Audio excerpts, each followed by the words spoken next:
the power of patience.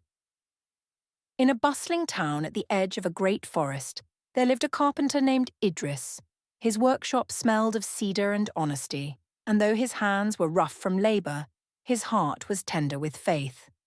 People travelled far for his furniture, not just because it was sturdy, but because every piece seemed to carry a quiet prayer.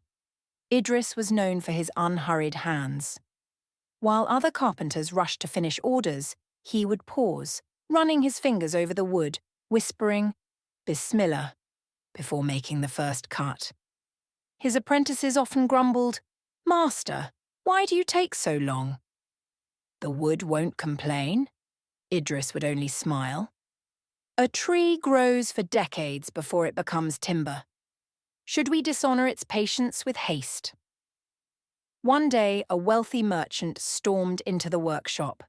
"I need a chest," he declared, "one that can survive voyages, no warping in rain, no splintering under load.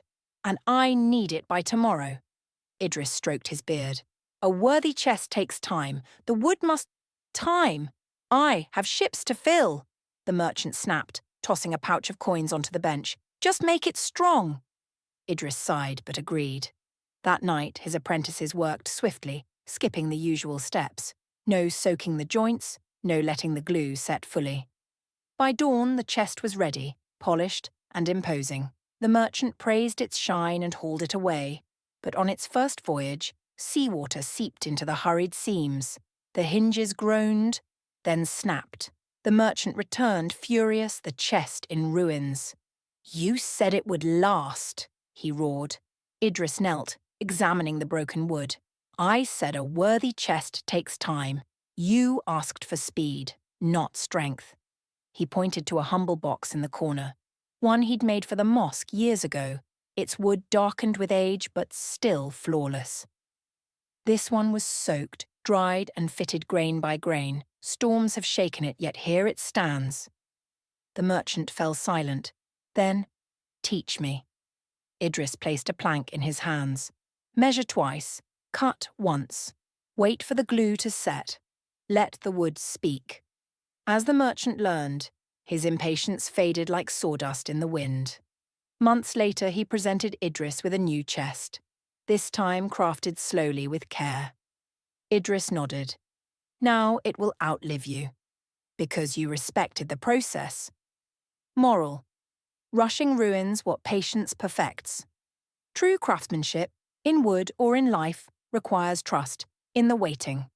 Allah's wisdom unfolds in seasons, not seconds. Vocabulary words from the story. Carpenter. Meaning, a person who builds or repairs wooden structures or furniture. Example, Idris was a skilled carpenter whose work carried the quiet strength of prayer. Second apprentice. Meaning, a person learning a trade or skill from a master. Example, Idris's apprentices often grumbled at his slow pace, not yet understanding the value of patience. Third, haste.